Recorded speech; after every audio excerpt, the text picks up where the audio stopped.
Herkesin bir ağlayanı var ardında.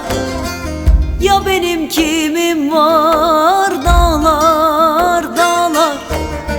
Herkesin bir ağlayanı var ardında. Ya benim kimim var? Dağlar dağlar. Anam mı var ağlasın ardımdan dağlar. Bacım mı var ağlasın ardımdan dağlar. Yarim mi var ağlasın dağlar, oy dağlar. Anam mı var ağlasın ardımdan dağlar.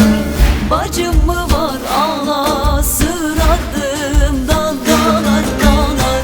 Yarim mi var ağlasın dağlar, dağlar.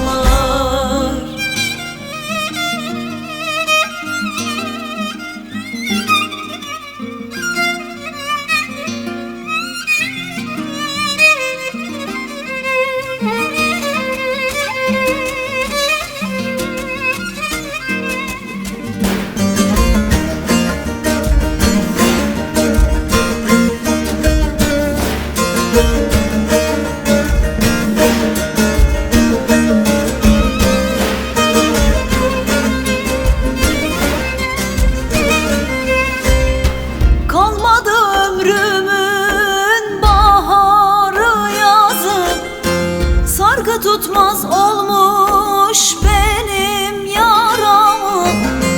Ölüp kurtulmaktan başka bir yol var mı?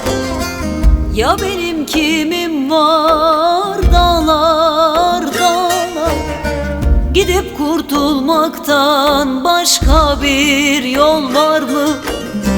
Ya benim kimim var? Dağlar, oy dağlar.